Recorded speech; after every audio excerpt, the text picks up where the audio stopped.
एबे भी आंचलिक पाणीपाग विज्ञान केन्द्र पक्षर पाणीपाग को नहीं एक बड़ खबर सामना को आसी। सूचना अनुसार आगामी 3 घंटा कालबैशाखी सतर्कता यही सब जिला को झड़ वर्षा अलर्ट राज्य में जारी रही कालबैशाखी।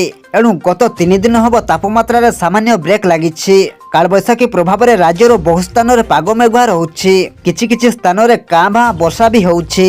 आगकू ताती आहुरी कमी पारे। आसंता 3 रु 4 दिन पर दिन तापमात्रा आहुरी 3 रु 4 डिग्री कमी पारे बोली पाणीपाग विभाग आकलन करिछि। अन्यपटे राज्यर 6 जिला को झड़ वर्षा पई अलर्ट जारी करिछि पाणीपाग विभाग। तेबे आसंतु नजर पकाइबा आगामी 3 घंटा कालबैशाखी प्रभाव में केउ सब जिला को सतर्कता जारी करिछि पाणीपाग विभाग एवं आगामी 3 घंटा मध्य केउ सब जिले में प्रबल अति प्रबल वर्षा होबार संभावना रही। से नहीं वीडियो संपूर्ण अपडेट जानिबा, किंतु ता पूर्व वीडियो को गोटे लाइक करंतु एवं वीडियोटी को आपण मानक सांगसाथी मानकु बहु मात्रा रे शेयर करंतु।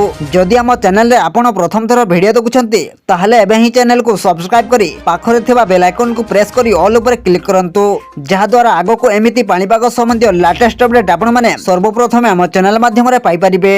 पाणीपाग विभाग पक्षरु प्रकाशित रिपोर्ट अनुसार आज कालबैशाखी को नहीं किछि जिला को येलो वार्निंग जारी करछि पाणीपाग विभाग। सही जिला गुड़िक मध्य मयूरभंज, रायगड़ा, कलाहांडी, कोरापुट, नवरंगपुर, नुआपड़ा, बरगड़, बलांगीर, सोनपुर, संबलपुर, झारसुगुड़ा, सुंदरगढ़, बालेश्वर यही सब जिले में आगामी किछि घंटा मध्य बिजुली घड़घड़ी सह झड़ वर्षा होबार संभावना रही। पवन बेग 30 रु 40 किमी रहिबो। एही सब जिला को येलो अलर्ट जारी करछि पाणीपाग विभाग।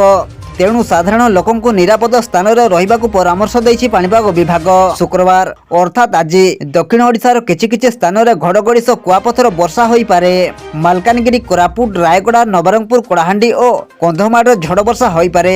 20 तारीख शुक्रवार अर्थात आज दक्षिण ओडिशार किछि स्थान में घड़घड़ी सह वर्षा आशंका अछि। सेहीपरि 21 तारीख अर्थात आसंता काली मयूरभंज, केन्दुझर, सुंदरगढ़, झारसुगुड़ा, बरगड़ और संबलपुर पर ऑरेंज वार्निंग जारी होई। एही सब स्थान में कुआपथर सह वर्षा सहित 50 रु 60 किमी बेगर पवन बही पारे। उत्तर ओडिशा और आभ्यंतरीण ओडिशार किछि स्थान में 40 रु 50 किमी बेगर पवन और घड़घड़ी सह वर्षा होई पारे बोली पाणीपाग विभाग पूर्वानुमान करिछि। 21 तारीख अर्थात आज राति मयूरभंज, केन्दुझर और बालेश्वर में झड़ वर्षा पई ऑरेंज वार्निंग जारी करछि पाणीपाग विभाग।